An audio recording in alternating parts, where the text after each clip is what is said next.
నమస్తే, welcome to our channel. నేను మిస్సిరి. ఏపీలో అయితే భూములు ఉన్నవారు మాత్రం చాలా టెన్షన్ పడుతున్నారు. దట్టు ఏపీలో కాకుండా వేరే ప్రదేశాల్లో ఉన్నవారైతే మరింత టెన్షన్ పడుతున్నారు. ఎందుకంటే ఈ ల్యాండ్ టైటిలింగ్ యాక్ట్ వల్ల చాలామంది అయితే ఇబ్బందులు పడుతున్నారు. ఎందుకంటే వాళ్ళకున్న ప్లేస్ని ఎంతో కొంత అందులో మాత్రం పక్కన వాళ్ళ ప్లేస్లో ఉండడము అలాంటివన్నీ జరుగుతున్నాయని చెప్పి వారు వాపోతున్నారు. సో ఈ అంశాన్ని మనకి వివరించడానికి మనతో పాటు ఉన్నారు ప్రముఖ రాజకీయ విశ్లేషకులు అంకమరావు గారు. నమస్కారం సార్. నమస్తే అమ్మా. సార్, ఇప్పుడు చూస్తున్నట్టయితే ఈ ల్యాండ్ టైటిలింగ్ యాక్ట్ చాలా వరకు ఏపీ ప్రజల్ని ఇబ్బంది పెడుతుంది, టెన్షన్ పెడుతుంది అని చెప్పేసి మనకు వార్తలు వస్తున్నాయి.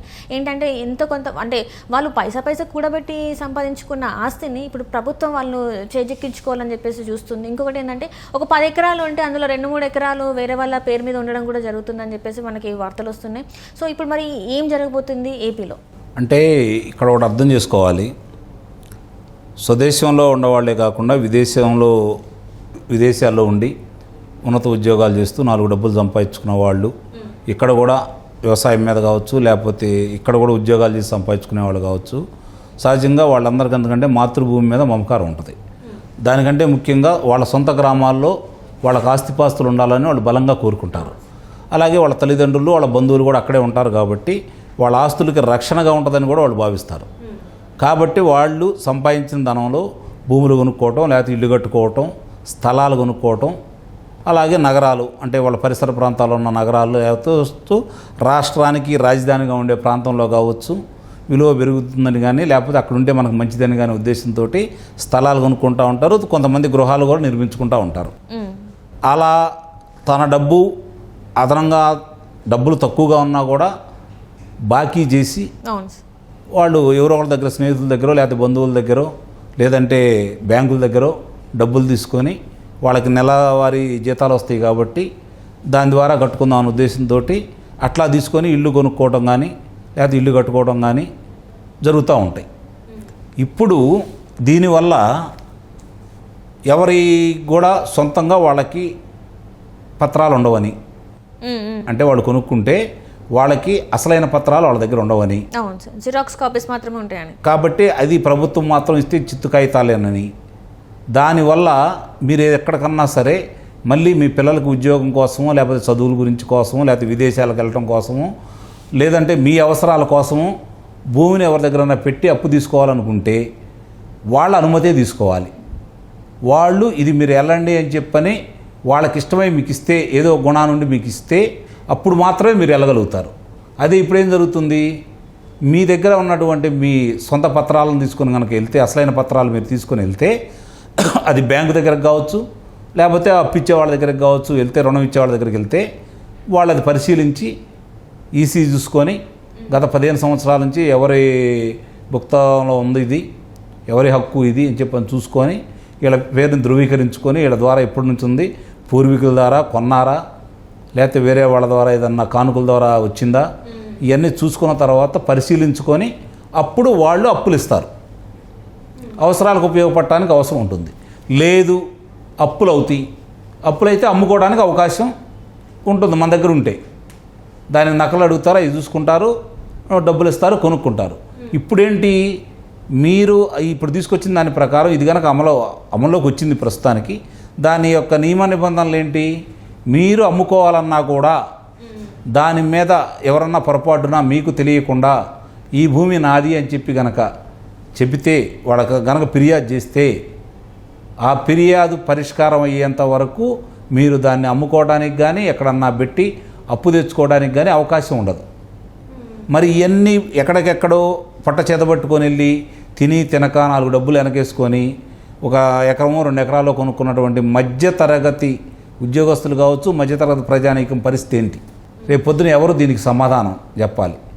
అలా కాకుండా ఇప్పుడు చూస్తూనే ఉన్నా, ఎవరికో దీన్ని మన అన్నీ వాళ్ళు భద్రపరిచే వాళ్ళకి వేరే వాళ్ళకి ఇచ్చారని చెప్పి చూస్తూనే ఉన్నాం. అంటే మన కేంద్ర ప్రభుత్వం వాళ్ళు ఊరకనే చేస్తా ఉన్నా కూడా వాళ్ళ దగ్గర కాకుండా ఈ సాఫ్ట్ కాపీలన్నీ పెట్టుకోవడానికి వాళ్ళ దగ్గర కాకుండా వేరే వాళ్ళకి టెండర్ ద్వారా ఇవ్వడం కూడా జరిగింది. మరి అసలు అది ఏ నిబంధనలు ప్రైవేటు వ్యక్తులకు ఎందుకు అప్పచెబుతున్నారో కూడా అర్థం కాని పరిస్థితి. ఇప్పటికే ఆంధ్ర రాష్ట్రంలో భూ కబ్జాలు విపరీతంగా పెరిగిపోయినాయి. అధికార పార్టీ నేతలు వాళ్ళకి ఇష్టమైన వాళ్ళకి కొమ్ము కాస్తూ వాళ్ళకి ఎవరైతే వ్యతిరేకంగా ఉన్నారో కొంతమంది భూమి ఉండి ఊళ్ళో లేని వాళ్ళు ఉంటారు కదా, ఇందాక మీరు చెప్పినట్టు దేశ విదేశాల్లో ఉన్నవాళ్ళు, వాళ్ళని ఎలా ఆక్రమించుకుంటున్నారో, లేదంటే వాళ్ళ కనుబడింది అనుకోండి, అలవల సొల్లకి అడిగేసి 10 రూపాయలది 2 రూపాయలు ఇస్తానని చెప్పి ఎలా బలవంతంగా రాసుకుంటున్నారు చూస్తూనే ఉన్నారు. మరి ఇంత జరుగుతున్న తర్వాత కూడా ఇదే కనుక రేపు అమల్లోకి ఉంటే ఇక మరీ అగమేగోచరం అయిపోతూ ఉంటుంది. మీకు మీద ఇష్టం ఉండా లేకపోయినా నేను ఒక ఫిర్యాదు చేశాను అనుకోండి, ఇక 2-3 సంవత్సరాలు ఇబ్బందే కదా. లేదు నాదని నేను మీకు ఫిర్యాదు చేశాను అనుకోండి, మీరు విదేశాల్లో ఉంటారు, 3 సంవత్సరాలు రారు, వాళ్ళ నిబంధనల ప్రకారం నాదైపోతుంది కదా.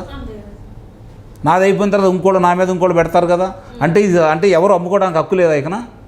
ప్రభుత్వం ఇప్పుడు ఏం చేస్తుంది, ఆ ప్రభుత్వం తీసుకెళ్ళి ఎవరో వాళ్ళ దగ్గర తాకట్టు పెట్టి ఆ డబ్బులు తెచ్చుకుంటుంది. అంటే ఇక్కడ భూ స్థలాలే కాకుండా ఇళ్ళ స్థలాలు, ఇల్లులు, అపార్ట్మెంట్స్ వీటిపైన కూడా వాళ్ళకి అన్నేసారు ఆల్రెడీ కబ్జా చేస్తున్నారు, అంటే వాళ్ళు తీసేసుకుంటున్నట్టు కూడా వార్తలు వస్తున్నాయి సార్. మరి ఏంటంటారు అసలు అక్కడ ఉన్న ప్రజల పరిస్థితి ఏంటి? మిడిల్ క్లాస్ వాళ్ళు చాలా కళలు కానీ వాళ్ళ సొంత ఇంటిని కళ నెరవేర్చుకుంటారు, మరి వాళ్ళ పరిస్థితి ఏంటి అసలు? వాళ్ళందరూ మళ్ళీ 175 జగన్మోహన్ రెడ్డి గారిని గెలిపించుకుంటే అన్నిటికీ పరిష్కారం దొరికింది. అదే ఒకటి పరిష్కారం, ఇంకంతకంటే వేరే ఏముంది వాళ్ళకి. ఆయనే న్యాయం చేస్తాడు కదా, అంతే. మళ్ళీ ఆయనని గెలిపిస్తే ఈసారి అన్ని సమస్యలకు పరిష్కారం ఆయన చేస్తాడు. అంటే ఇక్కడ చూస్తున్నట్టయితే సార్, అంటే మీరు అనేది ఏంటంటే మళ్ళీ అంటే ఈసారైనా ప్రజలు గట్టిగా ఆలోచించి, ఎందుకంటే మనంగా బ్రతకాలన్నా, మన స్వతంత్రంగా ఉండాలన్నా, మన ఆస్తులు మన దగ్గర ఉండాలన్నా, రేపు పొద్దున ఏ అవసరాలకి వీటికి వినియోగించుకోవడానికి ఎప్పుడో మారు ప్రభుత్వం చేయాల్సింది ఏంటి, దాంట్లో ఏదైనా సమస్యలు ఉంటే పరిష్కారం చేయాలా, ఏదన్నా ఫిర్యాదులు ఉంటే దాన్ని పరిశీలించాలా, న్యాయం చేయాలి. ఎవరైనా ఆక్రమించుకుంటే వాళ్ళని తొలగించేసి ఎవరైతే హక్కుదారుడు ఉంటాడో వాళ్ళకి అందజేయాలి, అప్పుడు న్యాయం జరిగిద్ది. అంతేగాని మొత్తం మా దగ్గర పెట్టుకుంటాము, డిజిటలైజేషన్ చేశాము, మీరు చేయాలి అంటే మీరు వేసిన రాళ్ళు ఎక్కడ కొలిసి చేశారు? పరిష్కారం కూడా లేదు కదా. రాళ్ళు కూడా వేశారు, పరిష్కారం కాకుండానే వేశారు. మీకు అనుకూలమైన వాళ్ళకి కట్టబెట్టారు, వ్యతిరేకులైన వాళ్ళని కుదించారు. అదే కదా మీరు చేసింది. రేపు పొద్దున కూడా ఎంతకంటే గొప్పగా చేస్తారని ఎవరు అనుకుంటారు చెప్పండి? అందుకే కదా నేను అంటుంది. అంటే ఇప్పుడు చూస్తున్నట్టయితే మీరు చెప్పినట్టు ఇప్పుడు ఈ లా అంటే ఏదైతే ఇప్పుడు తీసుకొచ్చారో ఈ ల్యాండ్ టైటిలింగ్ యాక్ట్, కేంద్ర ప్రభుత్వం మాత్రం చెప్తుంది ఏంటంటే మేమైతే ఎలాంటిది మేము ఒప్పుకోలేదు, ఇది జగన్ మాత్రమే చేస్తున్న ఇది అని చెప్పేసి అంటున్నారు. మరి దీన్ని ఎలా చూడాలి సార్? వాళ్ళు ఒప్పుకున్నారనేది పక్క విషయం, దాని గురించి అసలు మర్చిపోదాం. ఎందుకంటే కేంద్రం దాన్ని చట్టం చేయలేదు కాబట్టి మనం కేంద్రం మీద నెమ్మేయడానికి వీల్లేదు. వాళ్ళు ఒకవేళ పరిశీలన చేయమని పంపించారు, అది వాస్తవమే. దాని సాధ్యాసాధ్యాలు ఏంటి, ఏ విధంగా చేస్తే మంచిదని చెప్పని, ఇదిగో ఈ విధంగా చేస్తే ఈ రాష్ట్రానికి మంచిది అని చెప్పని చెప్పాల్సిన బాధ్యత రాష్ట్రాలది కదా.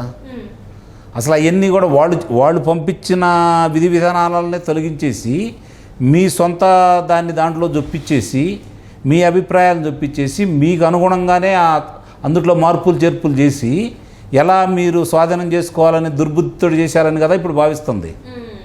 అంటే ఈ ఆస్తులు కూడా వీళ్ళు తీసేసుకొని ఇంకా వీళ్ళు మళ్ళీ తాకట్టు పెట్టి ఎంతో కొంత డబ్బులు తీసుకొచ్చి ఇంకా తాకట్టు పెట్టుకోవాల్సిన పని ఉంది. రాంగల్లోనే అన్ని బంద్, ఎవరికి పింఛన్లు లేవు, ఏమీ లేవు. కరెంట్ ఛార్జీలు ఇంకొక డబల్ చేస్తారు. ఆల్రెడీ 9 సార్లు పెంచారు కదా, మళ్ళీ పెంచుతారు. 9 సార్లు పెంచినప్పుడు అడగని చేతగాన చోట దద్దమ్మలకి రేపు పొద్దున అడుగుతారని నమ్మకం ఏముంది? ఆస్తి హక్కు ప్రతి సంవత్సరం 15% పెంచుకుంటూ వస్తున్నారు. ఈ చెత్త పన్ను వేశారు, ఇంధన ధరలు పెంచారు, అన్ని విధాలా పెంచుకుంటూ వచ్చారు. రేపొద్దున అవి పెంచుకుంటూ ఉంటారు. మీ దగ్గర ఏముండి రేపొద్దున కట్టుకోవడానికి? ఇవి కాదనుకోండి, ఇక మీరేం కట్టే పని లేదు కదా. Right sir, right. Thank you so much.